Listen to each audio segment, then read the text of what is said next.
Hello, today is our last video talking about music. We're going to be talking about the percussion section of the orchestra and just overviewing all we've talked about through the classical and romantic eras. With percussion instruments, um, a lot of what makes them unique is they don't have a pitch or they don't have a note value like other instruments do. Some do, but most just have a sound or timbre.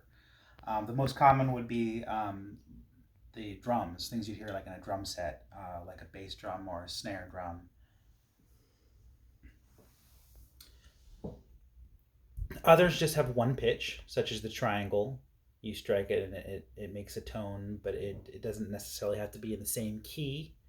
It's more of a sound effect, if you will, to just accompany the music.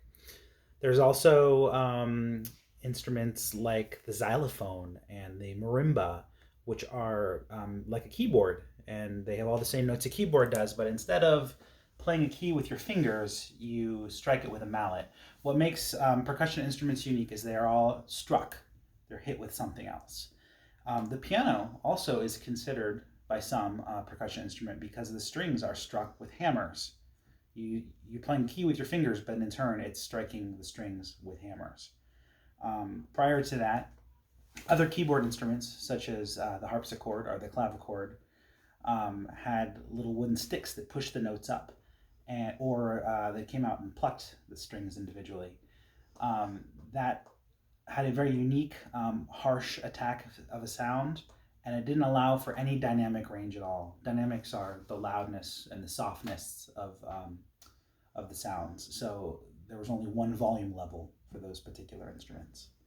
But there's a wide variety of percussion instruments. There's shakers, there's claves, which are basically wooden blocks that you hit together. There's a whole variety of drums.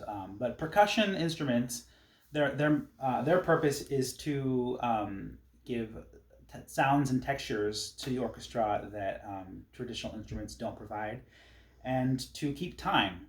Often, like a marching sound, you'll have a snare drum kind of carrying that, but their percussion instruments' main purpose is to usually keep time. Percussion instruments are the simplest to make.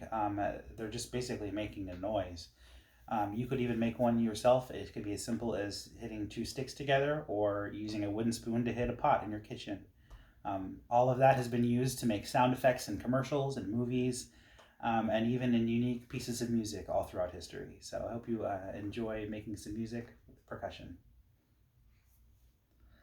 All right, just a quick review of the classical and romantic musical eras. Classical era started in the early 1700s into the early 1800s. And in the 1800s, the Romantic era kind of took over. The classical era had well-known composers like Beethoven and Haydn and Mozart, and we've listened to some of their music over the last few weeks. Mozart kind of spanned both. He got more into the Romantic era towards the end of his life. The Romantic music really pushed the dynamics and the dramatic elements of music, and Beethoven really leaned into that.